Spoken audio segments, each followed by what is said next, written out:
Welcome to listening to Paint Tribe with Mike and Dan, a podcast about the art and hobby of miniature painting. I'm Mike, and thank you so much for joining us on our continued quest to become better, braver, happier painters. Today we are very excited to have somebody I met at Adepticon this year in the Resin Beast competition. He is the Business Development Officer at Creature Caster. He's an excellent painter as well, and we are so excited to have Taylor Holloway from Creature Caster here. Taylor, thank you so much for joining us. Thanks for having me on, Mike. So it was super exciting meeting you at the Resin Beast competition. That was such an amazing thing to see all those cases that kind of, let's just say it looked more artistic than certain other cases that were available for viewing, and was a breath of fresh air. So from an artist perspective, thank you. For having the contest. But before we get to your hobby story, do you have like a little snippet of what got up Creature Caster's ire to do, not ire, it's the wrong word, but tickled their fancy to do such an expansive Resin Beast this year? Well, we've always taken a lot of pride in the Resin Beast competition. We've been doing it, I believe this is our 5th year doing it.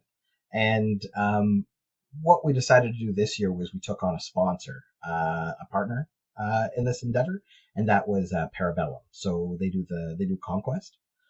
They decided to match our contribution, because usually we do a pretty generous prize support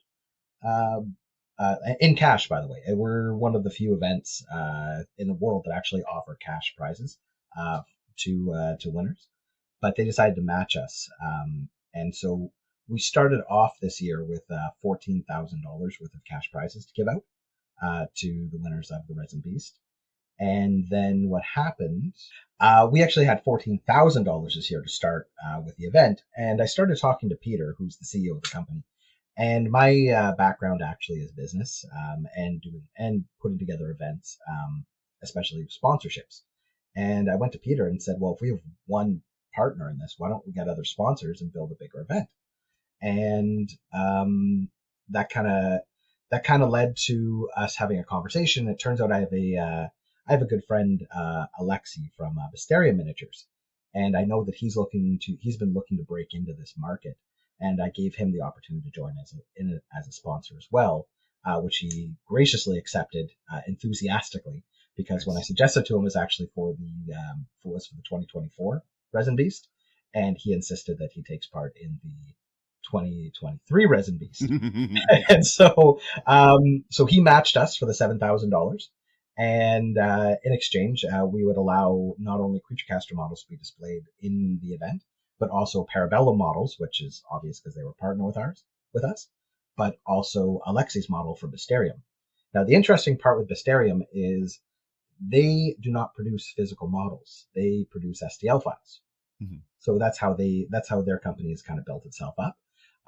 And we're just getting into the STL market with our fantastic STL program that they have on My Mini Factory. So we've been collaborating with them because he's been kind of a mentor for us on how to get into the STL market. And in turn, we've been mentoring him on how to get into the physical market. And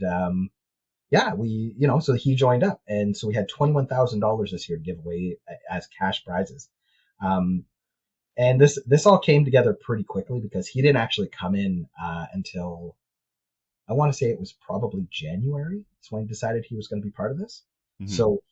So we've been announcing the Resin Beast, because we usually do like a 6-month lead up to the Resin Beast where we start advertising and telling people they should join up and sign up, because we don't have limited space. Though next year we're probably going to have to look at potentially having a cap on how many people can actually join up. Mainly because, like, as you saw, we had over 100 entries this year, and we simply have to have room to display those entries. But we'd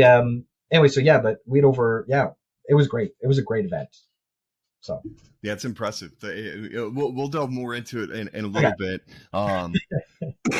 because I can talk about it. I have a lot of opinions on different painting contests. I could talk for hours. So. Perfect. So why don't you give our listeners a little bit of a hobby origin story? Let us know how you got into this crazy world of miniatures. Okay, so I will say I am not I'm not old, but I've been around. And I actually started back when I was about 12.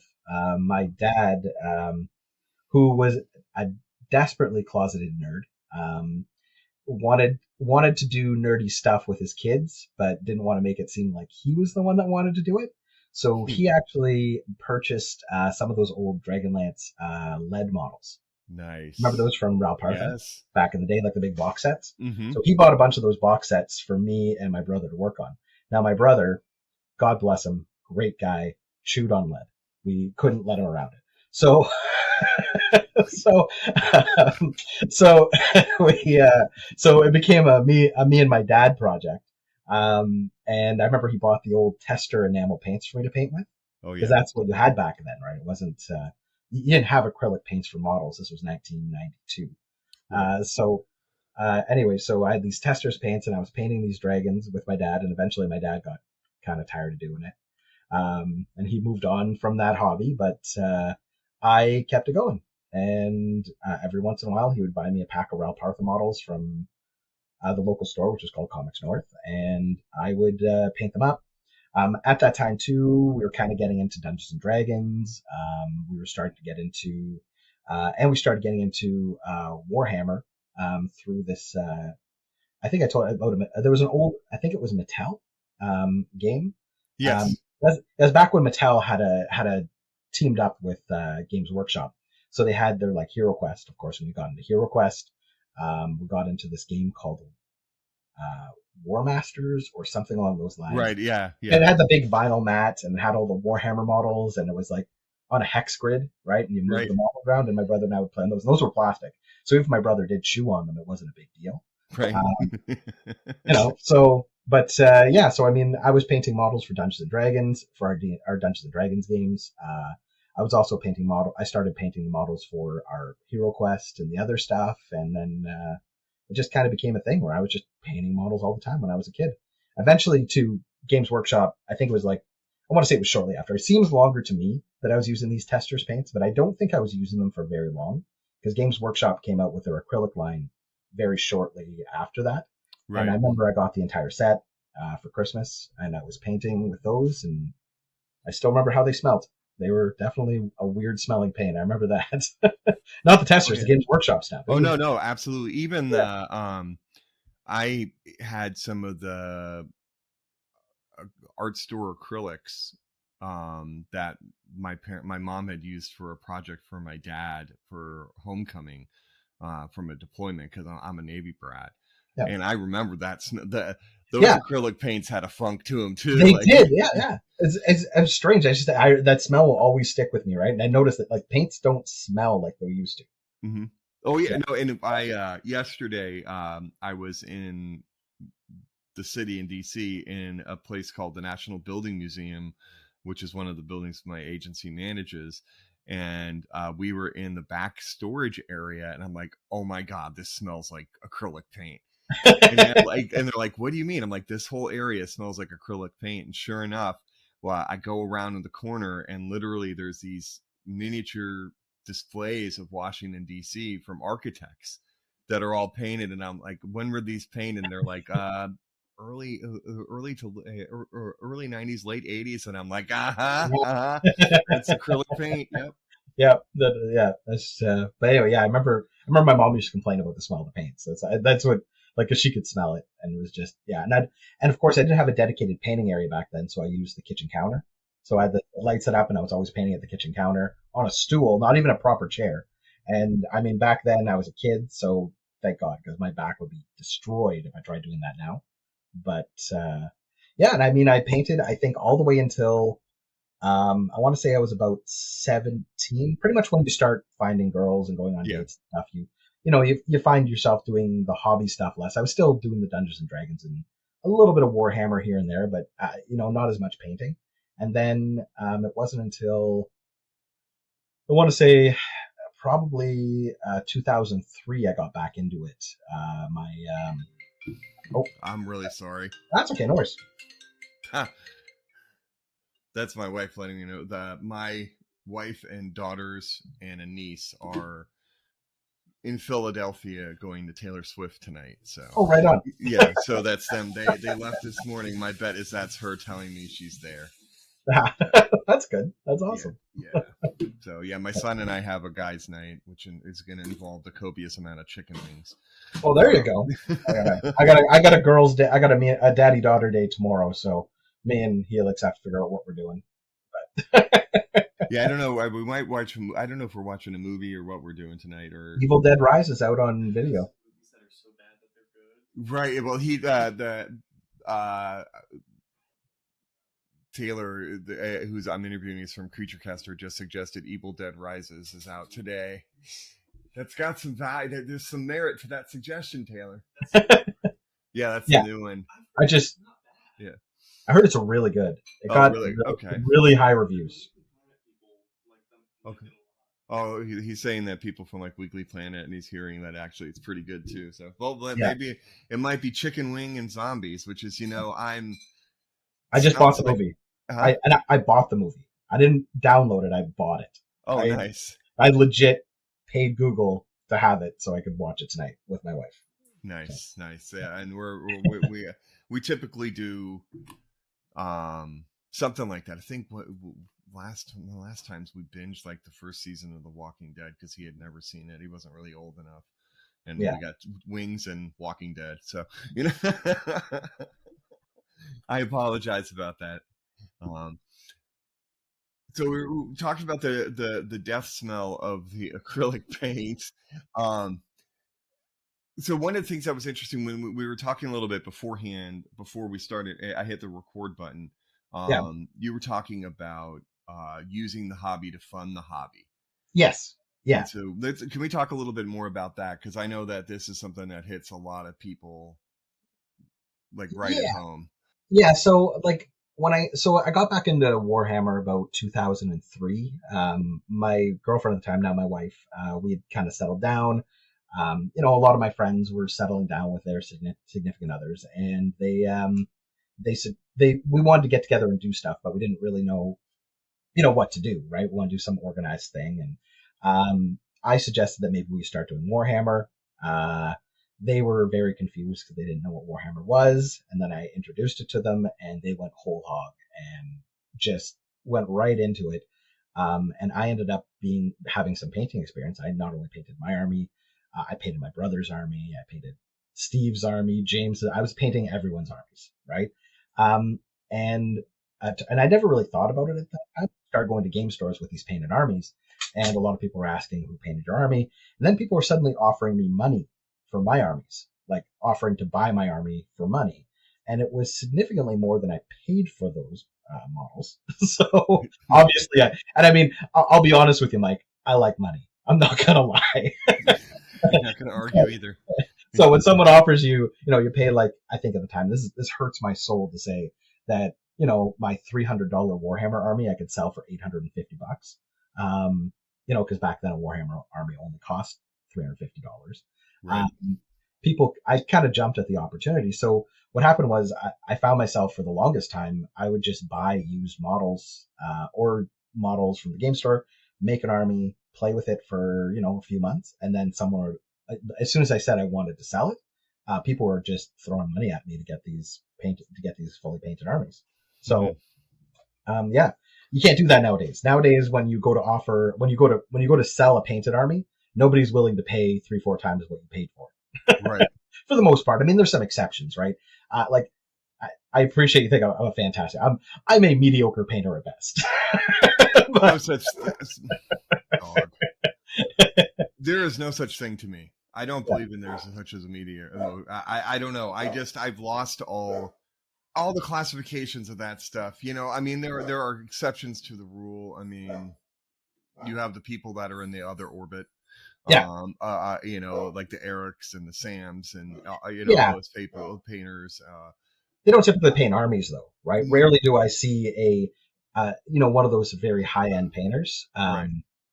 With a fully painted Warhammer army. God forbid a fully painted Warhammer fantasy army that had 200 models in it. Right. And what kills me is we used to do this by hand. We didn't have airbrushes, Mike. Right. We did this by hand. Who does that? Yeah. Like, what was wrong with us? Oh no, I mean the innovation of the dip. Like Oh yeah, I remember the dip. Yeah. At first you're like, wow, that would really speed things up, and then realize that now your miniatures can take a bullet and you can't get rid of that shine. Everything is so shiny, I can't see my stuff off the table. Oh man, I made my own dip out of floor finish and what was it? Ink. We probably have different brands of ink in the States anyway. I'm in Canada, so I was using like ink from Michaels and making my own dips and like dipping models. And it's funny because back then I used to think it looked so good, and now I look at it and I'm like, what the hell was I thinking? What was I doing? Oh no, I totally get it. I totally get the looking back at your work that long ago is like looking at your work the day after you painted drunk. Yeah. You're like, God, that looks so much better last night. God, yeah. Damn. It's just it's an amazing. I have a couple. I don't have a ton of stuff that I painted from back in my day, my first round of the hobby. But I certainly thought it was the bee's knees back then. Oh yeah, well yeah. I mean everything. You think it looks fantastic, and and I often wonder the people who bought my armies that were dipped or like hastily painted, whether they look back at those armies if they still have them and be like, oh man, why did I buy this? What is wrong with me? Right. But right. Hey, I mean, there's something to be said though. You can have a bunch of quickly painted models. But when you put them on a base and then you have them displayed as a part of a whole, right, and the whole thing is painted, it has a very different impression. Very true. It's you can have a pretty, like I said, you can't see my air quotes because we're in a podcast, but you can have a mediocre paint job on 200 models, and you put them together all painted and on the tabletop, and they're gonna look top notch, right? Especially if you got good terrain, good lighting, Mm-hmm. Yeah, that's actually what hooked one of my neighbors I paint Blood Bowl teams for, and that's actually what hooked him. Was he asked me to fix and repair one of his Blood Bowl teams and clean it up and paint it, and so I did, and then he was like, "Oh my God, it changed the game." Yeah, like it made he's like it looks amazing, and I would say they're low level tabletop. He's a neighbor. It's not a lot of money exchanging hands, and yeah, he has low expectations of it. They're decent. Everything is base coated, shaded, and highlighted. It's not. Yeah. So yes, what you're saying about having a full table, having painted models on a terrain filled table, fully painted, with good lighting, really enhances the game. And actually, at Creature Caster, a big part of our business is creating really atmospheric and thematic models, right? Right. We value painted models. We're very good to our fans that are, painting their models, showcasing them. We try to give them as much exposure as we possibly can. And that really plays into our game Judgment Eternal Champions, which is our new flagship game. I'm not sure if have you seen the game? I have. Yeah, absolutely. Yeah. So we have that really beautiful double stitch mat, but it also has, we're going to be coming out with 3D terrain pieces, right? That you can paint and have as part of your army, or part of your table, right? Mm-hmm. You have the models, everything is, really designed to be thematic like that, right? And that's kind of what we're going for, is like, when you have like the 3D, when you have the terrain, when you have the models, you have the 3D tokens, you have an amazing game mat. It makes all the difference, right? Just like you were saying with Blood Bowl, right? Or any other war game, right? It's just, yeah. Yeah, absolutely. The enjoyment level increases. You can kind of get lost a little bit more escapism into it a little bit more for it. So you know what, you mentioned it. So why don't we hit that? So Creature Caster goes from honestly, I can't lie with the joke. I when I couldn't remember, like early on getting back into the hobby and hearing Creature Caster, I'm like, it's the ones that do the demons, the really big demons. And so, which is not a diss. I mean, that's what we do. Right. I mean, the models are incredible. There's two things we're known for: is big demons and boobs, right? Like, I mean, let's be totally honest. And some of those big demons have lots of boobs. It's a lot. Yeah. A lot. Yeah. We have some very creative concept artists. But still, I mean, I'm gonna throw the gauntlet down there because they're nothing compared to Kingdom Death Boobs. I mean, there's we draw a line. We go for a little bit of realism. I mean, hey, I love Kingdom Death as much as anyone else, but like Adam needs to calm down. Some of it. Yeah, just calm down. Come on, man. I still remember seeing the model, the Wet Nurse, and being like, I kind of want that model, but I kind of don't want that model. I would have to hire. My family would make so much fun of me having a model like that I would have to like hide it in the basement, and like, it would never see the light of day. Would go in the display case. Yeah, right. No. Yeah, it would not be. The way my wife is, she would fish it out and show everyone how proud she was that I painted this model and how great it looks. And yeah, she'd be showing her grandparents and her mom, and I'd be like, "Oh God, just please don't, don't run." Yeah, I do have a supportive wife, but that's not, it's very rare that she mentions my hobby. Oh, my wife loves showing off everything I do to her entire family, and I'm just like, please do not show that model to your grandmother.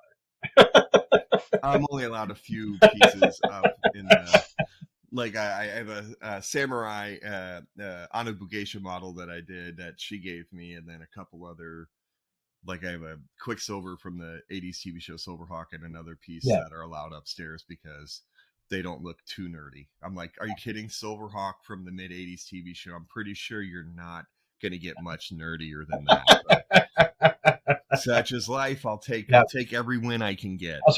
My wife encouraged me. I actually ended up, this is a few years ago, I bought a 8-foot by, it's an 8-foot by 6-foot display cabinet. It's in my basement right now. Oh, so, nice. Fully lit with glass, and I have. And unfortunately, I just put unfinished painted models in there. I have no idea why. I have no idea. All my painted models are actually in my A cases. So, and I'm starting to do more art pieces and put them in there because I have to put something in there. Right. I can't just have loads of gray models in there. It doesn't look great. No, and it kind of is the counterintuitive thing. I do the same type of thing as well. Like all of my finished painted models are like kind of in the corner in my basement somewhere, and then all the stuff that I haven't painted yet is like staring at me, and I'm like, this is really kind of a sickness, right? At this point, I think part of it, it's the same reason why I played Darkest Dungeon for so long, because I remember playing Darkest Dungeon. I'm not sure if you're familiar with the game. I am not. Okay, but the thing is, everything in that game is permanent, right? So if your guys die in the game, like they're gone, you can't get them back. Right? Oh, wow. Like, it's a real, and there was one night, or I was playing the game, she was sitting on the couch reading, and I had a really bad go, and like my entire party ended up killing each other because I got too stressed out. It's a long story. If you don't know the game, it's not, but basically if you don't treat them well enough, they start getting stressed out, they go crazy, and then they start bickering with one another. And anyway, I lost my whole party, and I was pissed. I was really pissed. And my wife goes, "Why are you playing this game?" And I said, "Because I like to punish myself for wasting time. That's why." And I think it's the same thing with having these gray models out in the open for everyone to see, and the painted models hidden away somewhere is because I want to punish myself for not painting them. Right. Yeah. Oh no, I get it. Yeah, it's hard. So okay, yeah, there we go. I'm back now. My brain is where I wanted to be.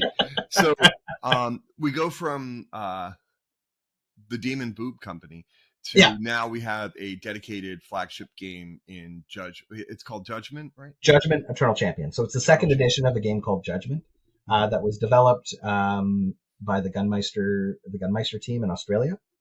We purchased the game from them, and then we did a second edition. The first edition of the game was actually, I believe they used I want to say it's 54 millimeter models. So they're the big models like Inquisitor and that sort of idea. Right. When we went to the second edition, we dropped it down to 32 millimeter scale. The reason for that was because we feel it's more accessible. And a lot more people are willing to pick up and spend money on 32 millimeter miniatures versus 54 millimeter miniatures, because they can use those miniatures for other things. Where if you buy a 54 millimeter miniature, there's two things you're doing with it: either playing Judgment or painting it and putting it on display. Right? And it's not even like most display miniatures are 75 millimeter scale. So you know what I mean? Like it's a middle ground that not a lot of people use, and it seemed to us the wiser choice was to go 13 millimeters. Except in the historical world. In the historical world, 54 is still pretty big. Oh, is it? Oh, I didn't know that. Mm-hmm. So yeah, I don't typically do the historical stuff. So that's no, I'm not either, but I'm a member of a couple of groups that have a lot of okay. historical painters in it, and you'll like if you go onto yeah, like the miniature, like the actual like guys. Yeah. Miniatures. Yeah. Okay. Yes, you're right. Because a lot of them will fit better. 54 millimeters. Some of them look better with tanks and other things along those lines as well. So that makes a lot of sense. Yeah. No. But in the gaming world, in the fantasy world, it's a dying scale. For sure. You don't see it very often anymore. Yeah. So, but yeah, so we decided to produce the models in resin. So our collector's edition models are in resin, and we're going to be continuing to produce the models in resin, but our core box is actually in PVC, which is some of the nicest PVC I've ever seen. But I mean, it's, and that's actually going to be, like that flagship box is what we're selling, right? And then people can expand out to the resin stuff if they want to keep on playing and expanding the game. Right. Yeah. And so the little guy that I got in my bag with the flaming hands and horns, you said his name was Inferno. Yes, that's PVC. That's PVC. Yeah. That's PVC. That is soft mass-produced plastic, believe it or not. That's actually not made of, that's not resin, but I feel personally that we were able to capture almost the same quality as our resin models in this PVC. It is certainly the best version of that type of plastic I've seen. Yeah, it's great. Especially in compared to, it's not Cyocast, right? No, it's not Cyocast. Cyocast is that's a different material. That's a what's it called? I'm not going to remember the word. Cyocast is and I've been with Cyocast. I've actually known about Cyocast for a very long time. I've worked with one of the companies that was the original testers of the product, right? So I got dragged into the Cyocast world about 5 years ago. So it's thermoplastic. That's the word I'm looking for. So it's heated differently, and but it's very similar to, Cyocast is very similar to casting resin, right? Now, keep in mind, I've done none of these things. But the process in making a Cyocast mold and making a resin mold are very similar. Whereas making a PVC mold or an injection plastic mold are more similar in that respect. Okay, right? I got you. So injection plastic, PVC, similar, Cyocast, metal, resin, kind of similar. Yes. So Cyocast actually used to do, I'm not sure if they still do or not. They used to do resin and pewter casting as well. Okay. Right. Because I remember when I saw the demo of it at Adepticon, I was like, this looks like the same thing. It looked like when I went on the Reaper tour, basically the same concept, that they're pouring metal into the molds and spinning and all this other stuff, I mean, CORes, I personally feel is the future of miniature hobbying in the future, especially for small companies, just because of the ability for small companies to afford a machine and be able to mass produce models is, you can't put a price tag on that.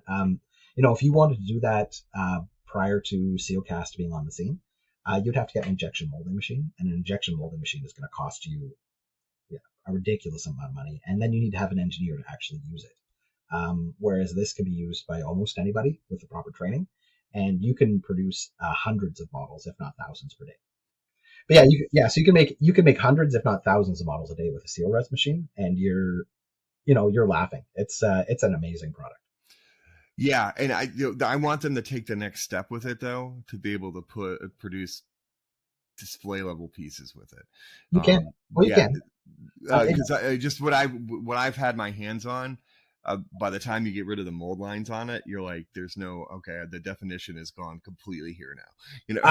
I think you probably there's a lot to be said too about who's doing it, right? Mm-hmm. I mean, it's just like resin, right? If you have someone who's not very good at casting resin, you're getting a not very good model, right? Truth. If you have someone who knows what, I'll use Yet Haro as an example. They're one of the companies that first started using CORes, and I could show you pictures of some of the models they produce.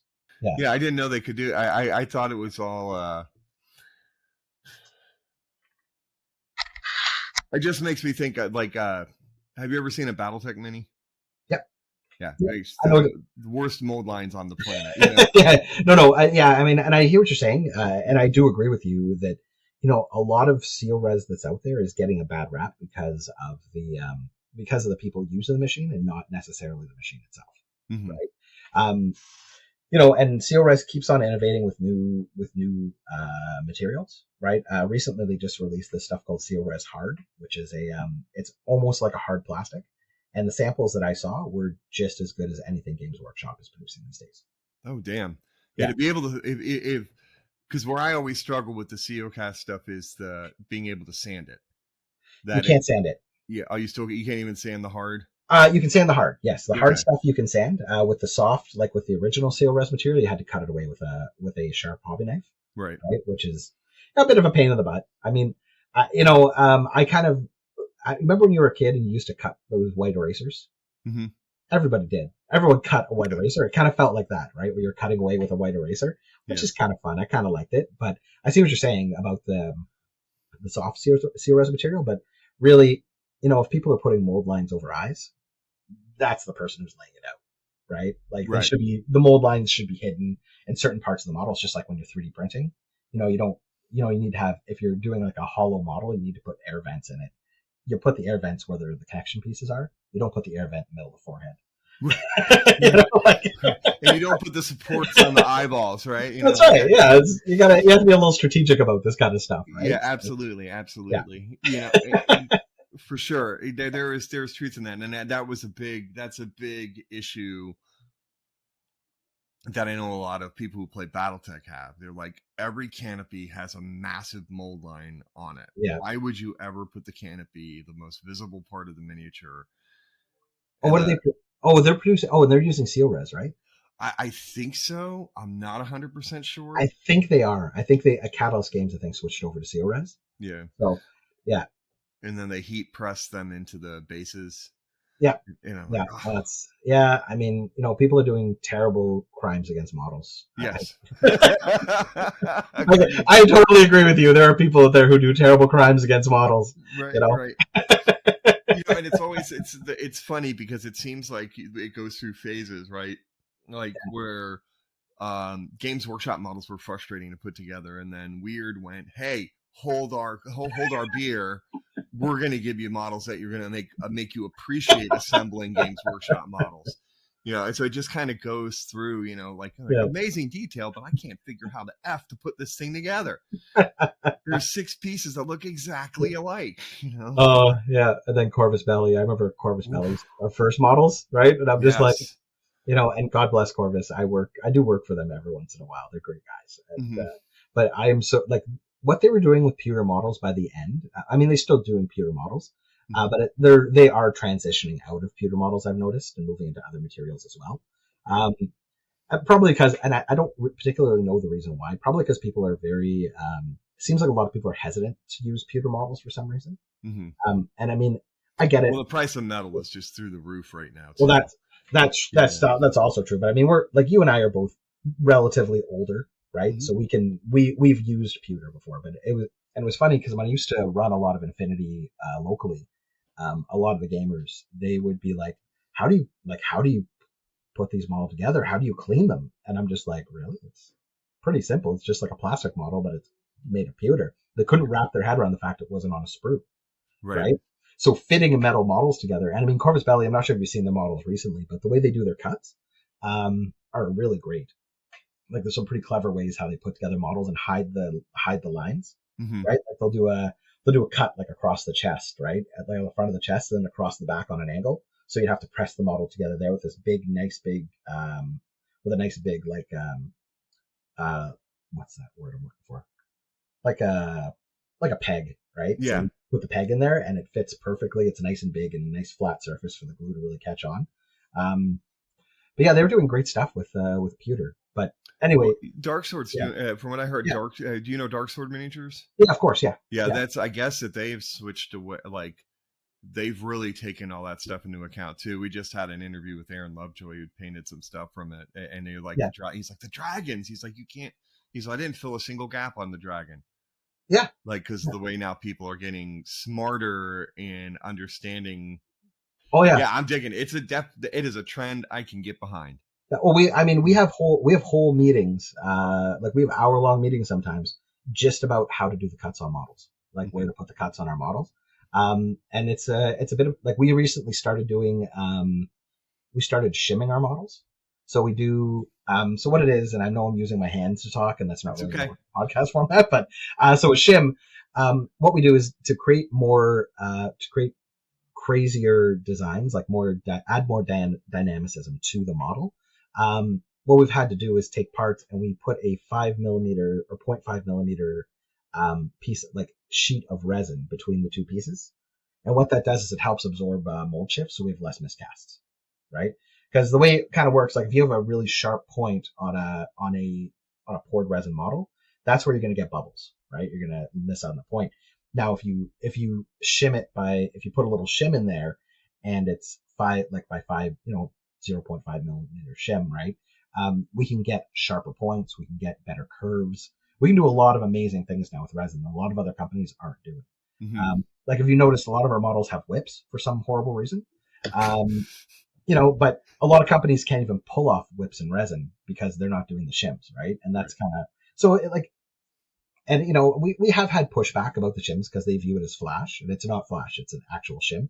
Like we print on it shim, right? So people know it's a shim, right? To cut it off to make sure they know it's not part of the model. Right? Yeah. Right. Well, but the idea is you cut it away, you trim it away with a hobby knife, right? And then you have this amazingly curved, beautiful curve that you couldn't get with other materials or with resin in general. That's amazing. Yeah, that's interesting to think about. Yeah, about all those. And now you've got my brain like working through the slime. I'm literally like my brain's going through resin pouring into a mold, and I'll tell you, the guy who does the molds for us, Simon, he's our operations officer. He has forgotten more things about resin casting than most people know, right? He's phenomenal. Like the stuff that I've seen him produce blows my mind. That's awesome. Yeah. Yeah. And I saw the new, the Lord, oh God, now of course. Lord of Malice? Yes, there we go. Malice. I was like, Lord Malignant. No, it's Malice. And I was just looking at the renders of that. I was like, holy crap, how do they cast that? You know what I mean? Like just the thought process, like it actually makes more sense as a 3D print than a cast to me. You know what I mean? Like it looks like it would be easier to print than cast, and then seeing the detail on it's amazing. Well, and the cool part about that model actually is we have a neat idea of the base. The way the base is actually hollow. So, and it has holes in it. So like part of the thing is you can actually put like lights in there. Oh, that's cool. You could, we had this whole idea. We were hoping to have it ready for Adepticon. Unfortunately, things didn't pan out because we have a lot of projects on the go. But we were going to do like a whole, like have the model out on display with dry ice underneath. So there'd be mist coming out from inside of the base and have lights coming out, but didn't pan out. But either way, I mean, it's a really sweet model. It's pretty cool. Actually, that model sold out in pre-order. Did it? Wow. Yeah, because we're moving to, a lot of our stuff is moving to a limited edition format. The reason being is our back catalog is so big that it's very hard to keep everything in stock, right? And that's the biggest complaint people have about our product, is that it's a lot of the time they go to buy it and it's never in stock. So what we're doing is moving to more of a limited edition format where if people want to buy it, they have an opportunity to buy it. And if they don't buy it, then unfortunately they're going to miss that model. But what we are doing is several variants of that model. So typically we're going to do 3 to 4 different variants for every limited edition model. So you'll have 3 to 4 different times to be able to buy it, right? Right. So if you miss the first one, you can probably get the second one. It won't be the same model exactly, but it'll have a lot of the elements of the first model that was produced. I think actually a good example was we had Smengel, which is like Smengel the Plague Lord. In the first one, he has the scythe and he's like our traditional Plague Angel pose. And then we did a second one where he's got a sword and board. He's got a hooded face. His wings are broken in the back, right? But it's the same base model, just different parts. Right, just different parts. Nice. Yeah. Now, so then we throw in the next wave of stuff. Like, of course, I'm sitting there this morning getting an email about the Hood Coven.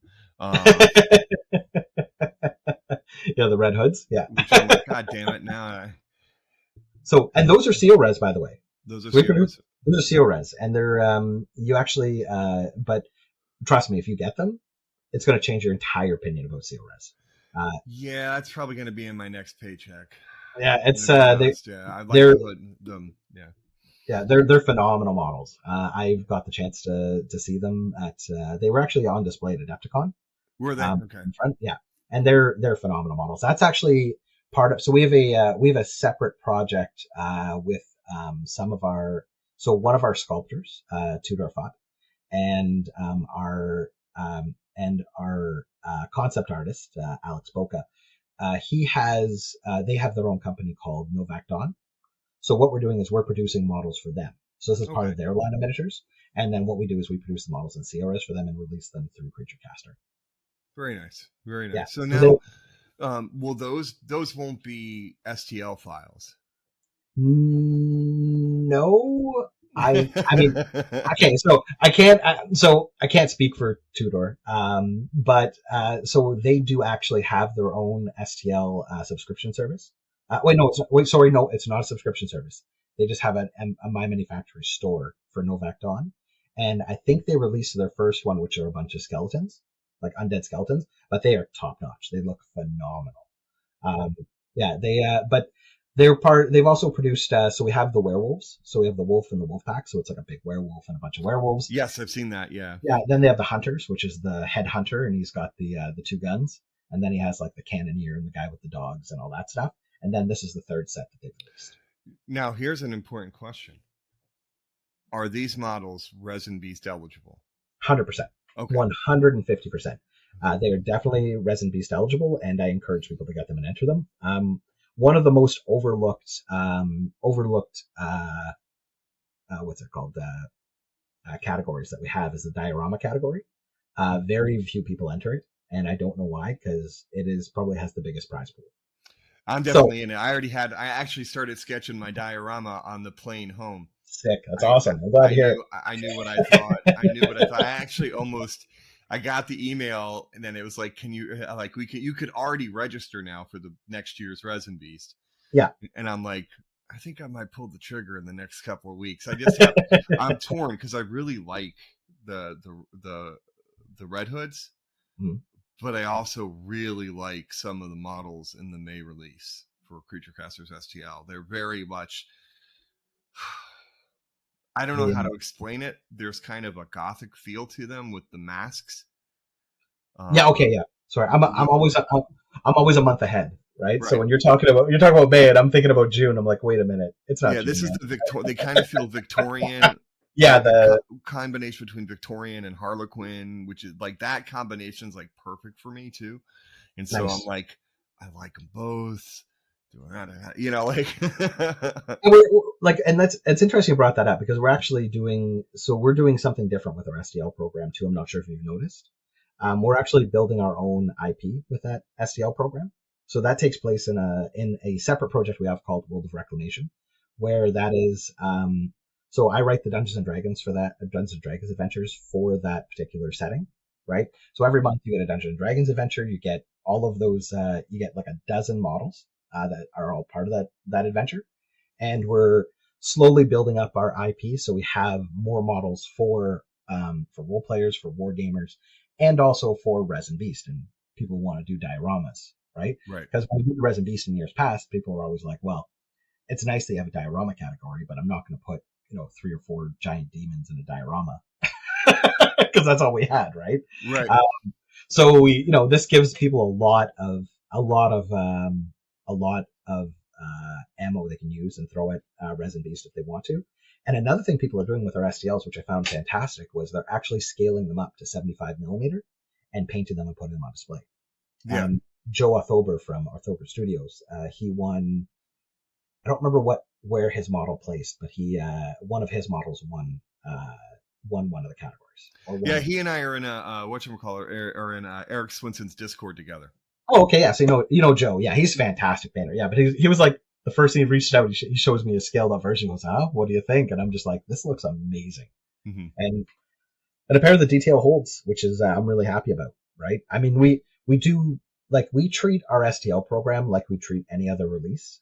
So with that being said, we throw considerable amount of resources at every month's STL program, like STL release. Right. So you're getting, like, essentially you are getting creature caster quality models with that release.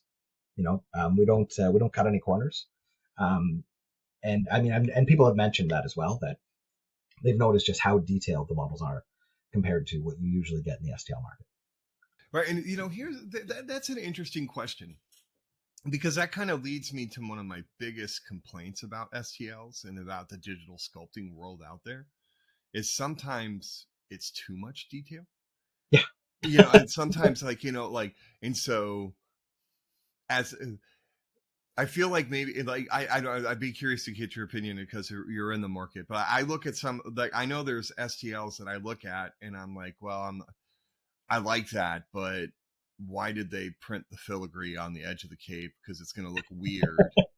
You know what I mean? Like it's going to look really weird when it's printed and you're trying to paint it, and it's kind of got these random, like, I don't know if I can explain it, but like you see, it's raised, and you're like, leave that blank. Let me paint that. Let me do it. Well, a big part of it is, so renders sell models, right? You'll notice that people, when they're selling STLs, they don't actually sell you the printed model. They show you the render, right? So when you look at a render and you see how detailed that is, you're like, oh my gosh, that's a beautiful model. And then you throw it in your, now another part of 3D printing has to do with the resin you're using. And I'm learning that, the better the resin, the better the results, right?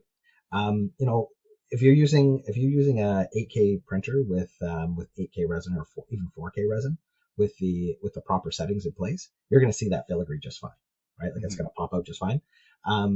It's when you get, and another part of that too is a lot of it is how your model is, how the supports are laid out, as we talked about. We actually use a third party to do our supports, Atlas 3DSS. Oh, okay. They do a lot of miniatures in the industry, but they're phenomenal at that. I've actually heard that name before. Or at least read it somewhere before. Yeah. Yeah. So they do quite a few of the big names in the STL industry, but so it has to do with the angle you're placing the model on, how you're putting the supports that will determine where your print lines are, right? Mm-hmm. And if you can do it properly and you turn the model just enough and do it the right way, you're not going to get any print lines, right? Or you're going to have print lines, but the print lines are going to be in places that people aren't going to see. Mm-hmm. Right. So, and same with their supports are phenomenal. Like, they just peel right off. It's not, and like, I know the plate that I showed you that failed, right? And you're just like, well, Taylor, you just showed me a big failed plate. I'm like, yeah, okay, but that's a Taylor problem. That's not them. I assure you it has something to do with my settings or something I'm doing on my end. See, this is that whole thing for me. We were talking a little bit before about it with the getting into 3D printing. Like, it just seems like a rabbit hole to me. That it is. Oh, it definitely is a rabbit hole, 100%. That I would almost have. I feel like in order for me to do it successfully, I would have to like take a break from painting and like basically focus on learning how to 3D print. You know what I mean? I felt that way when I didn't have a 3D printer, and I finally made the leap. Mm-hmm. And I'll tell you, at first I was 3D printing all the time. I had that thing running constantly, and I had a giant pile of resin, right, to paint. And then it eventually cools off a little bit. And after you have a few failed attempts, it'll cool off for a little bit. You might not touch your printer for weeks afterwards. It is very frustrating. And I tell people because I have a lot of friends, and like a lot of friends that are into wargaming, and the first thing they say is, oh, I'm going to get a 3D printer, and I'm going to 3D print my own Warhammer 40K army. And I'm like, no, it's not going to work out the way you think it is. He's like, well, I'll just save so much money. And I'm like, yeah, you won't in time. I promise you, and I tell you, about half of them end up selling the 3D printer within the first 3 weeks because they have they have a bunch of failures and they can't figure it out, and they just get frustrated and give it up. Like 3D printing, it is a hobby in itself. Yeah. Right. But I had the same worry when I got the 3D printer, that it was going to end up sucking up all my time. I was going to be 3D printing all the time. That I would end up 3D printing more than I ended up painting, that kind of stuff. And once I got a 3D printer and started doing it, it stopped being a major issue for me. Like, I use it occasionally. It's a great tool for, like, especially for me in being in the position I'm in a lot of the time. Peter or Simon will ask me to print off a model so they can like just a prototype model so we can see how it looks, right? I have printed off full creature caster models before, and I will tell you that it's better to buy the model than to 3D print it. It is a frustrating endeavor because our models are huge. I think I've only done 2 of our models. One was the Spider Demon, the other was the Plague Angel, because they needed to see a size comparison between the 2 models, and I believe the Spider Demon took 27 hours to print, and I had 2 failures in that time, and the Plague Angel was 22 hours to print. Jeez. So yeah, it was it's a, you know, like 3D printing doesn't happen it does happen overnight because I do run that printer overnight, but it's one of those things where, you know, like if you're planning on just buying a Warhammer army, or, you know, buying a model every once in a while and painting it, you're far better off to just buy the physical model, right? And do that. Like 3D printing is something you do have to dedicate time to, and there's a learning curve, and it can be very frustrating. And, you know, it's, I see, like, go through these battles in my head, right? Like, so I'm teaching a class at ReaperCon this year on doing tiny text and books. And I'm like, oh, it should be so easy. Like, this was where a 3D printer would be amazing because I could print off 20 books. Yep. And that's my class. Like, right then, there's my class setup. You know, I've got the models for my class as opposed to having to go through the Reaper catalog. Yeah. And going, you know, holy crap, where's the book? And, you know, like, you know, and you have a budget. They give you a budget for your classes, because fair enough. And so it's one of those, like, I see those values, but I also, then my brain starts going, oh, that's a really cool model. That's a really cool model. That's a really cool model. The bigger issue is you're going to collect more 3D prints than you can possibly ever print and paint. Right? I think that's the biggest issue, is you'll end up having a library of hundreds of models, right? Just because of the price point's very low. Right? Yes. So you end up just picking up models here and there, and you're never going to print them. And then the worst thing is they have these subscription services like we do, where we sucker you in with these great models. And okay, I'm going to use us as an example because I want people to join our tribe. But but no, a lot of these companies, so you join a tribe and they give you like 60 models a month, right? Well, like, what are you going to do with 60 models? You're not going to print off 60 models. You're not going to paint 60 models. Like, you know, I will say, we do a dozen, right? And the reason is we give them a purpose in the Dungeons and Dragons adventure that accompanies it, right? So you can print them off and paint them and use them in your adventures if you'd like. But we also know that if we give you 12 models, that's a reasonable amount of models to print off and paint if you really want to, right? If you're getting 12 models a month, that is adding up quite a bit, but it's still much more manageable than some of these tribes. On My Manufactory, like, the amount of models that they're offering is just crazy. Like, what would you do with that many models? And I think you're exactly right in that sense too, but people get into that, more equals better value. What is it? Someone said to me recently, that is it's basically a ride to the bottom, right? Yeah. Because you're devaluing your product so much, by trying to get people to, you know, get more for less. And in the end, you know, you might as well be using plastic, you know, like those plastic army men in Warhammer 40K, right? Yeah, exactly. Because that's the quality you're getting. I saw I have to go find this article too, because it was something, it was a 3D printing article, and it seems now that the market is switching away from join mine, get welcome pack of 110 miniatures, plus you get another 80 miniatures every month, blah, blah, blah, to now more and more people are starting to subscribe in Patreon to the custom sculptors, the ones that the ones that are doing fan art and things along those lines, because the newness and honeymoon to a degree of that 3D printing is kind of waning a bit. Yeah. You know? Yeah. Well, I mean, you know, and you don't want to be part of that. Like, we decided earlier on that we didn't want to be part of that race to the bottom, and produce. Like the thing is, as a company, we have 4 sculptors that work for us full time. They're staff, right? And we pay them well, right, to produce amazing models.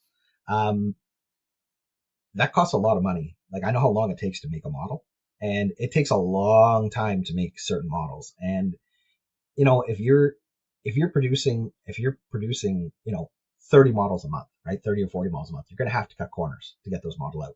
So either you're going to be just doing reposes, you're going to be doing same bodies, same heads, reusing assets to get those models.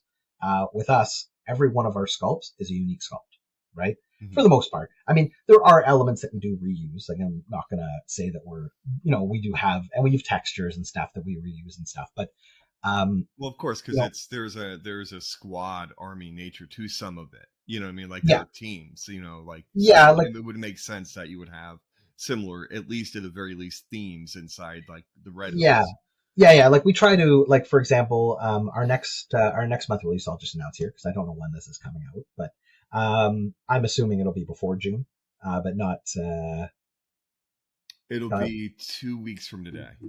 Okay, perfect. Yeah. Okay, so our release, I can say now because so our June release is we have 10 assassins. So there's 5 male, 5 female.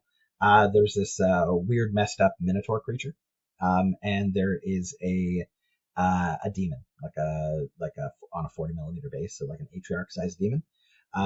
And I mean, the amount of time it took to sculpt those models was considerable. It's very taxing on our staff, right?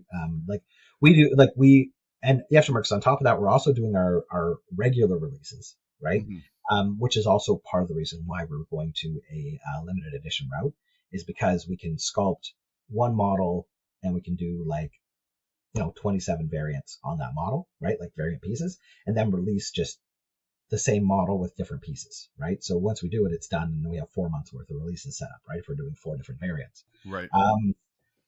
So yeah, but we also have our special releases too, and you have to remember, Creature Caster isn't just models, and we don't just sculpt for ourselves. Sometimes we have clients that we sculpt for, right? We keep our staff very busy. we are very busy people, but we still want to maintain that, like our STL, like our goal when we launched our STL program was to ensure that we maintain the same quality that you would get from a regular release, right, with our program. So, but yeah, no, you're right. I mean, there's I just want to go to my manufacturer actually just quickly because I know in the tribes there's one that's very interesting to me, and I use as an example. So there's a company called Witch Song Miniatures, and they only charge $1. They only charge $1 for a model, right? And you get one model every month, and you pay $1, you get $1 every month, right? Or you get $1 every month. You get a model every month, right? And say what you want, but that Witch Song Miniatures has 4,837 subscribers on Tribes. So that means on that one model they're making a minimum of $4,837, right? Before my manufacturer takes its cut. So when I look at that and I see how many people are on there, there's something to be said about the quality, putting out a few quality sculpts rather than putting out 1 million sculpts charging $10, and how much you're paying out to these artists to do that, right? Right. I'm looking now because I'm just curious to see what they look like. Pretty good. They look great. I just, even from the whatchamacallit, it's pretty nice. Like just the whatchamacallit hasn't loaded on it yet. The models haven't loaded, but the border has, and the models that they have on the border are really nice. Yeah. So I mean, it's the STL market is still new, and it's still we're still finding out what the best way to market and get models. And I mean, the people who are buying the models too, they're finding out what they like and how they're going to spend their money, right? Right. So, and what they're doing with it. And also then you throw in every 6 months there's a new hot printer. Yeah. And finding your way through that to get to the point where you're like, this is good enough. You know what I mean? And like, I have a friend who's an avid 3D printer, and he's like, look, he goes, I get everything perfect from me on my 4K. I'm done. Like, Yeah. unless something comes out that's a miracle, he goes, I don't need a 12K printer. You know, and No, you don't. And like that's the thing. I had someone, and I mean, again, it's a very credible person in the 3D printing market. I'm not going to pretend that I know a lot about 3D printing. You saw my failed print, so you know I don't know a lot about 3D printing, right? But I tend to listen to people that do that have experience in this. And he said the highest resolution that you actually need, like the best quality print, is going to be a 6K printer, right? Mhm. And then he went on to like X axes and Y axes and resolution, all that sort of thing, and how 6K is your optimal. Like you can get an 8K printer, but you're probably only getting 6K results, Right, right? right. You know, This, so I was explaining to somebody like that's perfect that you said that, because I was having this conversation with somebody. I'm like, so is this like a PlayStation 3 thing? And they're like, well, what do you mean? I'm like, well, they never released a game on the PlayStation 3 that ever challenged the actual ability of the PlayStation 3. Like the capabilities that the PlayStation 3 had, no game ever pushed it to its max. Well, my son is yelling "The Last of Us." He says what "The about Last of Us." what about Crisis? Did it run Crisis? Oh, I don't know, but I guess No, you can ask your son that. what about Crisis? He said. I don't know how old your son is, so we might not get that joke. Yeah. He's an old, so he's 19 going on 20. Oh, okay, no, he's not old enough to get that joke. But he is an old soul, though. Is he? Okay. He's the one who set up my regular PlayStation in the basement and is complaining that it takes 20 minutes to load a game. And I'm like, what are you talking about? Back in the day, that was fast. I was fast. I remember that, but there's an old meme where it says, "Yeah, but can it run Crisis?" Which is the how good your computer is. Right. Right? Okay. Yeah. And I couldn't. I don't remember when Crisis. I actually no, because Crisis did come out for the Xbox 360, I think. But anyway, I guess my thing was it was PlayStation 3s had export bans on them because they were designed could be used the same technology for tracking. 100%. Yeah. It was serious. Yeah, like those game consoles. I remember they were banned in certain countries because they could be used for computers, right? Yep. Like they compute. Like, yeah, it was a big deal. And so they never. I guess by the point they never released a game that could push it all the way to its full limits before they released the next version. Yeah. And so it feels like that's where we are in the world of 3D printing. That. Yeah, I mean, yeah. So for me, the way I look at it, and this is my personal thoughts on it, is when it comes to 3D printing, the real benefit of getting a new printer is the quality of life functions that that printer has, right? Okay. Like I'll use an example. I was using an Elegoo Mars 2 was the one I started on, and it was okay. It did all right. And then I got a Saturn, right? And the Saturn introduced all these really neat functions like auto leveling. Right, so you could auto level you didn't have to like fiddle around and like lower the arm to be leveled manually, right? You just loosen everything, press the home button, and it just lowered and it just leveled out naturally, and then you just tightened it and popped it up, right? Like for me, that made all the difference. And then they have this function called tank clean, right, where you press the tank clean button and it just does a quick 15-second exposure on your tank, right? And it creates a film, and you just peel the film off your FEP, right? And then you have your FEP is completely clean. So if you have a failure, right, that's sticking to your FEP, instead of clawing at it and pulling at it and potentially ripping your FEP, you just do this and it comes off, and the chance of ripping your FEP is relatively low. It sounds painful. Yeah. Rip your FEP? Yeah, rip your FEP. Oh, trust me, it is the most painful thing. And I'll tell you a story about ripping a FEP. Okay? So a FEP, just so you know, is the plastic layer on the bottom of your vat that holds the 3D resin. And I was printing off the Resin Beast trophies, right? Last minute, we needed more trophies. And so I had two more, I could put 2 trophies on a plate, right? And we needed 2 trophies left, right? And it was the day before we left for Adepticon. And these are 16-hour prints, right? Yikes. And anyway, I said to Peter, Peter goes, can you do two more? And I said, yeah, I can do two more as long as nothing goes wrong. And it was like 11 o'clock at night. And he goes, okay. He's like, knock on wood, nothing goes wrong. Print off two more. I'm like, no problem. I just have to remove these trophies from the plate, and we're good to go. So as I was removing the trophies from the plate, one of them fell into my vat, right, and tore the FEP on the bottom, right, and resin started pouring all over the screen of my 3D printer, right. So I'm just like, oh, did we knock on wood? Like, right. Did we remember to knock on wood? Anyway. So yeah, long story short, I was up until 1 a.m. fixing my FEP on my, cause to change your FEP, it's actually a pretty intensive process where you have to remove all the screws from the bottom of your vat. Then you have to like put a new FEP back in there, and you have to make sure it's tight, and then you have to put all the screws back in. It's a big, and they're tiny, tiny, tiny little screws. It's, and when you're our age, tiny little screws is not a good thing. No. That is,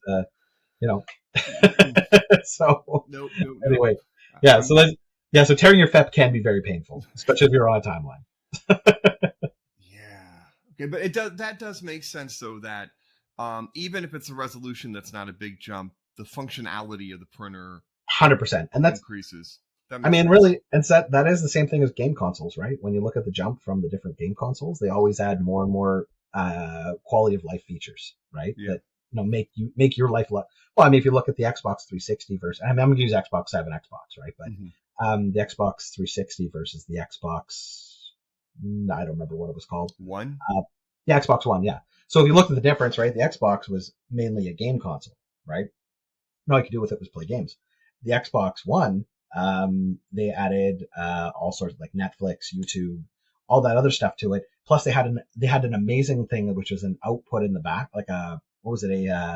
They had a HDMI output in the back, right? Not an input, but an output, right? Or was it an input? Either way, I'm not sure. Anyway, I remember one day and the whole idea was you could actually plug your cable box into it and then hook your cable box up to your internet or up to your Xbox, so you can manage your cable box from your Xbox, right? Oh, that's cool. Which was cool, but what was even better was I put a Chromecast in there. So I could switch over and then cast to my Xbox without using Microsoft Media Manager, which was a pain in the ass to use, right? So you could just cast it from your Chromebook, whatever you had, right? You can cast video to it, no problem. It was, nice. But then they got rid of those functions with the Xbox Series X, and I don't know why. Well, it might be just because, like, I know our TV that we replaced our TV just a couple, like a year and a half ago, and now we press a button and we can project our laptops and phones. It's all, everything's all connected now. I mean, I gotta, even fridges now, they're connected to the internet. Oh, I know. Well, my wife was so excited when she got the Wi-Fi crockpot. So she could like start the crockpot oh crap, I forgot it. Let me just turn it on. And I'm like, I am here. I could press the button for you, I saw a comic recently that was like the future we wanted. It shows like all like people flying cars and stuff, and people like using like projector phones off the wrist and everything. And it says the future we got. It shows us, why do I need to register my toaster on the Wi-Fi? I just want to make some toast. Right. Yeah. Why do you need my email for this? Yeah, that was a running joke. My dad used to like. I don't know why he would do it, but every year or two he would buy a new toaster, and like it would be like one of the fanciest ass looking toasters. And we were joking about it, like, "What can you do, Dad? Download the latest toast recipes from the internet?" And he's like, "There's one recipe: toast." So that actually hits home because last night I bought a new toaster with my wife, and so we're in Canadian Tire, right, which is the most Canadian place you can ever be. And we were looking at different toasters, and one of them had like an LED screen, like an LED touch screen, right? And I'm just like, and my wife goes, "Which one do you want?" I'm like, "Let's get that one as an LED touch screen." And my wife goes, "Do you really need an LED touch screen for your toast?" And I said, "Well, I mean, why not?" And she goes, "Do you think it really fits the decor of our kitchen? Do you really think we need another LED touchscreen in our house?" And she goes, "What happens when that touchscreen cracks or doesn't work? What are you going to do then?" And I'm just like, "Fine, let's get your stupid, mechanical toaster." And I know she's right. She's right. but I just bought a car. And I can't argue with her because I just bought a car. So instead of buying the $100 toaster, we buy the $50 toaster, and I'm happy in my new Subaru. Right? There you go. You got to pick your battles. I'd pick that one. I'd pick that one. Truly, the number one thing I tell my kids about a happy marriage: you got to pick your battles. You can't fight over everything. No, just happy wife, happy life. That's what my wife says anyway, right? So. As happy wife, you get to keep your life or something like that. I don't remember. I think both are apropos. Absolutely. So, let's talk a little bit of future. Let's talk. So we got the release for the June release of Assassins, a Demon, and I think you said a Minotaur looking guy. Yeah. Let's talk about the future of the Resin Beast. Okay. So now, I know. Like, I looked at the time. I'm like, damn, wow, this has gone. I can't even believe it's already.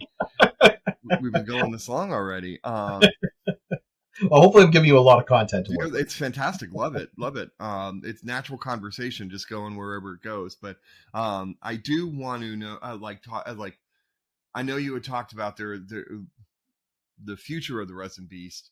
A little bit. We've talked a little bit separately from recording, but any new big plans that you can talk about going forward? Well, Resin Beast is going to be next year. Hopefully, is going to be a much larger event than what we had this year. As you know, I kind of talked about this earlier, where we brought on one sponsor, right? So there will be we're in talks with other sponsors as well for this for the event. So hopefully by the time we hit Resin Beast next year, there's going to be an absolutely massive prize pool, we hope, and a lot of people involved in that. Now, there's, of course, a lot of decision-making that goes into that, but we are looking at actively expanding the contest to be include more companies, more products, more product support. One thing that I don't think a lot of people know is that we're the exclusive distributors of a new paint line. Well, not a new paint line. It's an old paint line that is new to a lot of people. It's called Cuttlefish Colors. I always forget. I apologize. I know that, but I forget about it. A lot of people do, and that's fine. It's new to people because most people don't think of us as producing paint. And to be very fair, the paint initiative was very much driven by myself. I'm a big painter myself, as you know, and we weren't actually in the market for a paint line. We weren't hunting for a paint line. We weren't interested in distributing a paint line. And then what happened was Nova last year. There was a bit of an incident with a customer who wasn't happy with what happened at Nova. And he reached out to Creature Caster support to vent his frustrations. And I ended up talking to him. And turns out we had a lot in common. He was a really cool guy. And then he said, we were talking a little bit, because I have an aquarium as well, and he does aquarium stuff. And so we had that in common. And then it turns out he had his own paint line called Cuttlefish Colors. His name is Ryan Calhoun. And so we ended up talking, and I said, well, like, how about you send me some of your paints, and I'll give them a try, because I'm always interested in trying new paints. And so he sent me a bunch of paints, and I'll tell you, Mike, they were the best paints I've ever used in my life. Nice. They were best kept secret. So the nice quality about these paints is they're glazing paints, so they're very thin, right? You have to add multiple colors to get the results. Like, if you want to get a bright color, you have to add multiple layers, but the color stays, right? So the color you see in the bottle is the color you're going to get if you add enough layers, right? And they're semi-transparent. So as you know, as a painter, glazing is one of the most important, or one of the most advanced techniques you can learn as a painter, right? So by knowing it, because flesh tone, a lot of I would say 90% of painters, when they paint a flesh tone, right, they just grab the flesh colored paint and they paint the flesh tone, right? And then they do a wash, do a highlight, call it a day. But a flesh tone is actually a lot more complicated than just a single color. There's reds, there's blues, there's greens in those flesh tones that you have to glaze down and apply over top of a flesh tone to get realistic colors, Right. right? And so that's what this paint, that's the strength of this paint, is you can do that and have it pre-glazed for you, so you don't have to fiddle around with mediums, right? I've done a lot of thought on how to market this paint, because I understand it's a very niche product. Of somebody, like, essentially what it does for a mediocre painter like myself is forces me to paint properly and use proper techniques to get the results that I want. For newcomers to painting, which I do teach in my painting class, there are people who've never picked up a brush before. They really take to these paints because it teaches them how to apply paint properly the first go. So they're not picking up the bad habits that we learned from old heavy metal magazines or old heavy metal tutorials, right? So they're actually learning how to paint properly. And also, because we don't have any washes in our line, you actually have to make your own washes. We have a medium for that called Merlin's Magical Medium, and it's pretty phenomenal as well. We use that 5 drops of that to 1 drop of the paint makes an amazing wash. Any color you want. So we have 112 colors in the line. Oh, wow. But the most important part of this is that these paints are ultra matte. They have no shine to them whatsoever, right? Which is a huge deal, because a lot of people end up applying matte sprays on their model afterwards. And as you know, a matte spray can change the color of your paint. Yeah, it'll take away highlights. Yeah, exactly. Yeah, right? I noticed that when varnishing commissions, that last highlight goes away. Yeah, when you. It does. You're going to lose your edge. You're going to lose a lot. Unless you really push those highlights, you're going to lose it when you apply a matte coat. These paints are matte right out of the bottle. Mm-hmm. And I'll tell you, they're ultra durable. There's a video.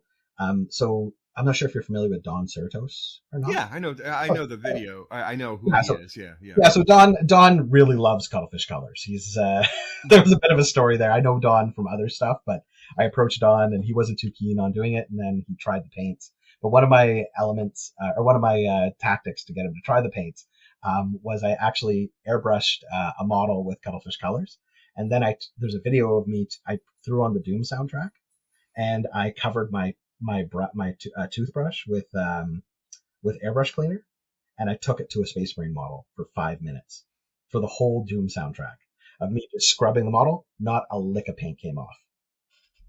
He didn't believe me how durable that paint was. So, so it's good for gamers as well. You know what I mean? It's and through an airbrush, you can get some killer color out of that, because the airbrush, of course, like, when you're playing with a brush, it's going to be a little different. But if you're applying the paint color straight from the airbrush, you're going to get those bright colors off right away.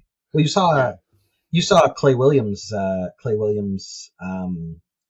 Lord of Malice model. I think so. Yeah, it was the big pink one with the gold axe and the gold. Yeah, he did that entirely with cuttlefish colors. Oh, nice. Yeah, so we sent him cuttlefish colors to try, and he was like, "Well, if I'm going to enter Resin Beast, I should do that." And he absolutely loves these paints. Oh, awesome. So, and I guess I can talk about it now because this is coming out in a few weeks, but we are actually have a new line of cuttlefish color paints coming out. It's probably the most requested thing we get from people who use our paints is they want opaque colors. Right. We have a set coming out that's going to be all opaque colors.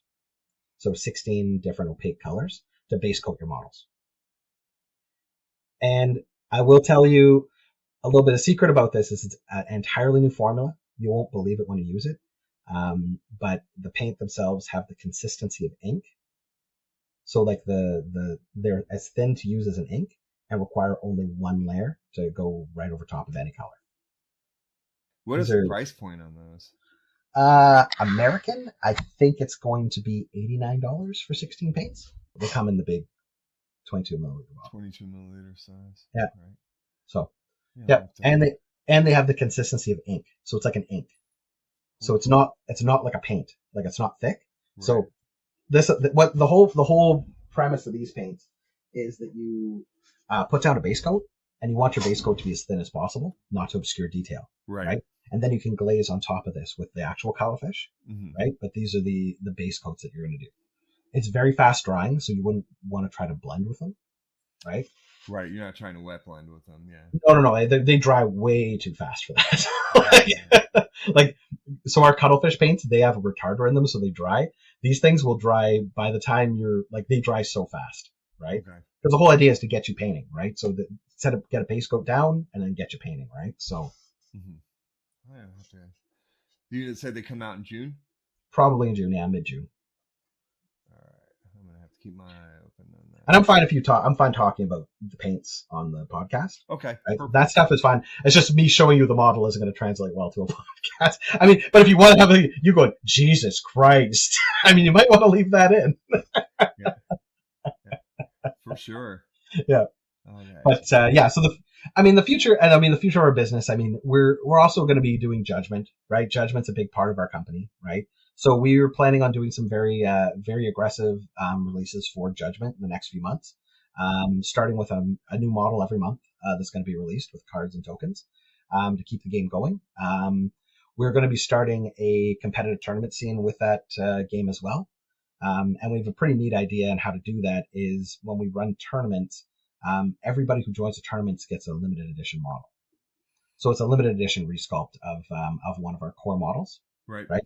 One of the big, I mean, I don't know, maybe not a complaint is not the right word, but a lot of people like their genres clean. So they like fantasy to stay fantasy and sci-fi to stay sci-fi. Judgment has a lot of crossover with different models. So what we're doing, the first thing we're going to be doing is releasing fantasy versions of all the sci-fi models in the set. Right. Right.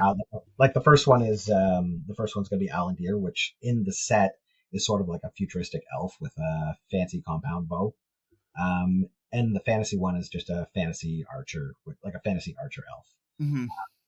Same. Yeah. You use the same. You could just use this model as an alternate model rather than, the stock model. Yeah, it's interesting about that too. That then there's the world of like steampunk, which is everything. Yeah. Right. It's like you got the merging of it all. Well, it gets crazier in Judgment. There's androids and there's people with rocket packs and laser swords. But then there's also people with battle axes and magic and all that stuff. That's not necessarily my favorite thing, but a lot of people do like it. So Judgment itself draws a lot from the MOBA crowd. The creators of the game originally kind of envisioned this sort of MOBA thing. Yeah. And that's really where that comes from. But we really want to kind of take it into more of at least give people fantasy options, right? So they can play a pure fantasy game if they want to. Right. That's fun. I mean, yeah, being able to compartmentalize it either way. Yeah. That's huge, and not having two separate game systems. Yeah. You know what exactly. I mean? Not having your Space Marines and then your Stormcast Space Marine type guys, and you said it, not me. Well, you know what? And I'll even though I have to credit where credit's due. The Stormcast is what got me back in because my favorite movie of all time is Excalibur. And nice. They look like the knights from Excalibur. Hey, you're kind of right. I never thought about that, but yeah, you're kind of right. And especially Mordred, with the face, you're right. I didn't even think about that. And so I kind of fell in love with that. I've always loved Space Marines, but I can't lie. I love me some Stormcast, and that's probably also why I always love the Blood Angel characters too. Because they get the Sanguinary Guard and stuff like that. And probably why you like our June release. Yes. See, there you go. Yeah, the that kind of anonymous face thing, and I'm a big fan of that aesthetic for sure because it can cross over into so many different. You can go gothic horror with that. You can go horror, sci-fi, there's so many different places you can go with that kind of aesthetic, and I love it for sure. Yeah, no, I agree. Yeah, I think the real question is how many of your guests know the movie Excalibur. If they don't, they should, because they see all these amazing old people now, British actors like Patrick Stewart's in it, Liam Neeson's in it, a cast of characters, and they all look young. Star-studded cast. I mean, and I think I remember reading a thing about Excalibur how it was a flop. Yes. But it was supposed to be like the big summer film or whatever, and it ended up being a flop because just for whatever reason it didn't end up doing well, but it got cult status, right? It got huge cult status, and kind of I think people didn't appreciate it then Yeah. because it didn't fit, like some of the writing of it didn't fit kind of what was in then. And Yeah. so, but it came back around to, yeah, it's absolutely adore that movie. Yeah. It's a good one. It is a real good one. I'd say I've maybe only seen it 3 or 4 times in my life, but it was definitely, I definitely should check that out again, actually. I was thinking I've got it on DVD and VHS. I'm thinking, I'm like, oh, maybe I could watch it with my wife. And I'm like, she won't watch that movie. I'm like, maybe my daughter, she's 5. I don't think she'd really want to watch that movie either. I might just have to watch it by myself. Yeah, there's a couple of scenes in it that you don't want to watch with your daughter. Yeah. You know what? She watched The Ring just after Halloween, which was amazing. Well, so I know it was just before Halloween. She asked me if she could watch The Ring, and again, she's 4, and I'm like, I don't think that's a good idea. And then my wife goes, oh, there's nothing really, like, it's scary, but there's nothing in it that you don't, like, there's not gore, there's very little swearing, there's, there's no, not a lot of violence. In it, yeah. There's no sex. I mean, it's pretty tame for a restricted movie. And I'm like, okay. So I went on, like, the parent, what's that called? What was that called?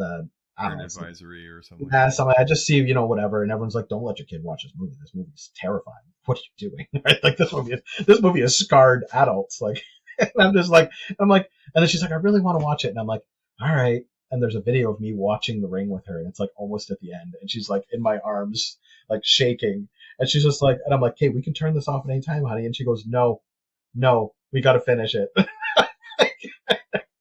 And she's like pointing at the screen, she's going, this is fake, and I'm like, yeah, it is fake.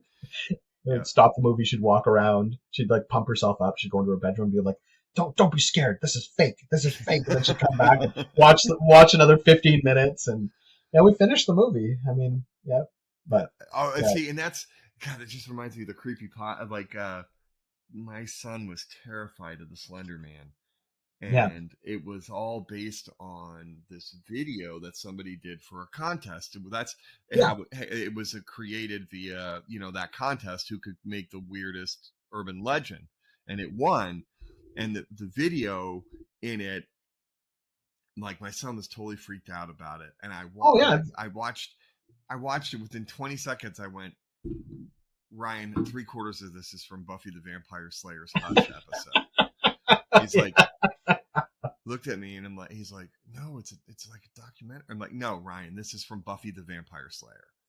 Yep. And, like, which one of the best episodes of TV I've ever seen. That Hush episode was amazing, but kind of this dawn and realization on his face of, like, being kind of duped, like I'm like, it's fake. That's the thing, man, and it's only getting worse. Like, it's getting to the point where you can't believe almost anything you see. True. Like I was just showing my wife. There was some AI generated photos of children playing with sharks at a Florida. Like, someone typed in for the, like, generated, it said Florida shark petting zoo, right? It had, like, these great white sharks in these pools with these children. The kids were, like, kissing the sharks, and the sharks were smiling. And I sent it to my wife, and I'm like, we should take Helix to this. We should take Helix to this petting zoo. And she goes, this isn't real. And I'm like, I don't know. I mean, I just came across it on the internet. I mean, I knew it wasn't real. Right. And she goes, well, no, it can't be real because the insurance would be astronomical. She goes, I run a daycare. I know exactly how much that would cost. There's no way you'd put children in a pool with sharks. And I said, well, it is Florida. You know what I mean? Like, there is a fair argument on your point there. It is Florida, so yes, yeah, absolutely. Yeah. That's it's amazing, because that's a whole nother, like, AI and art is a whole nother conversation. Oh, yeah. You know what I mean? Like, that's because there is value as a miniature painter to us, but also it's the question about the authenticity and whose work it actually was and where they're getting it from. And there's so much ugly involved in that's one we'll have to put a pin in for another day. That'll be another conversation. We can't get into that. We've already been talking for almost 2 hours, so yep. So one of the ways that we kind of wrap up is you're a very experienced painter and you're not a mediocre painter. Nice try. is we ask artists who are on the show. Our motto is better, braver, happier painters. Is there any advice that you could give our listeners as they continue their hobby journey? Yeah, stop comparing yourself to other painters on the internet and only compare your stuff to yourself. I tell that to all my students. A lot of these guys, a lot of these people, they sit down, they paint models, and they get very frustrated very quickly. And it's because they spend so much time online looking at pictures and models that have been painted by people who've been painting, dedicated painters for the past decade, right? The only person you're competing with when it comes to painting is yourself, unless you're in a painting competition. In that case, well, I can't help you because I don't go into painting competitions, despite being part of running one. But yeah, I mean, only compare your models to past models you've painted, and enjoy the hobby. Don't let the drive to be better consume you, right? Because that will ultimately destroy your passion for painting. Yeah, and it's interesting too that you say don't compare yourself to other painters, especially in the world now where the open system of judging is becoming more and more prevalent. That they are judging you based on your work, not necessarily looking at it next to another model. Yeah, I mean, in the end, I've had people say, "Oh, you're not as good as painter as so and so," and I'm like, "No, I'm not him." I think I used to do commission painting every once in a while, and I remember one guy came up to me and messaged me, and he says, "Hey, how much would it cost to paint Abaddon? I think his name is Abaddon, the Chaos Space Marine guy." Right. How much would it cost for you to paint it like this? And he sent me a picture that was done by Angel Geraldes. And I know how much Angel charges to paint models. I've done work with Angel before. And so I said, it'll cost you $1,500. And he goes, $1,500? He goes, that's crazy. And I'm like, that's how much it'll cost. And I knew in my head that if this guy said yes, I would get Angel to paint that model for what he charges, and I would keep the rest. Nice. Very cool. Well, Taylor, can you tell our listeners where to find you and CreatureCaster? Yeah, I mean, the best place to find me is Taylor at creaturecaster.com. I don't have a big social media presence. I don't even really post my models. Every once in a while I do. Sometimes on Discord and different channels, but yeah, you can always find me at Taylor at creaturecaster.com. If you ever have any questions about our games or our products, feel free to drop me a line. I'd love to hear from you. Perfect. And we'll put links to CreatureCaster and Resin Beast for Instagram, all the socials in our show notes. That would be fantastic. Yeah. Taylor, thank you so much for joining us. It was really a fun conversation. It was great, Mike. Thank you again. And I hopefully we'll do this again some other time. Absolutely. We'd like to thank Taylor Holloway, Business Development Officer of CreatureCaster, for joining us today. It was really insightful hearing about the Resin Beast, the company, 3D printing, and your hobby journey. Thank you so much for sharing those with us. Please check out CreatureCaster on Instagram and Facebook. We'll have links to them in the show notes. Likewise, you could follow us on Instagram, Facebook, and YouTube at Listening to Paint Dry, as well as on Twitter at Dry Listening. Like, subscribe, or follow wherever you get your podcasts. And if you wouldn't mind leaving us a good review, we'd greatly appreciate it. And any spreading of the podcast via word of mouth always helps out. Thank you so much to our listeners and our Patreons. We appreciate you and wouldn't be here without you. Thank you for making this a fun journey in and of itself. You can also send us an email at listeningtopainttry@gmail.com. We'd love to hear from you. Or any of you going to recent or upcoming conventions, we'd love to hear about it. And we'll be at both Nova Open and ReaperCon this year. So hopefully we'll be able to meet up there as well. There's so much to do, see, and try on your journey to become a better, braver, happier painter. Enjoy every moment of it. Until next time. Listening to Paint Dry with Mike and Dan is a production of LTPTWMD. All rights reserved. No portion of this recording may be used without the express written consent of the host. The music is Death by a Thousand Questions by Springtide. Download from the Free Music Archive on a non-commercial attribution share-alike basis. All views and opinions expressed in the show are solely the views and opinions of the person who said them. All celebrity voices, if any, were impersonated and done so poorly.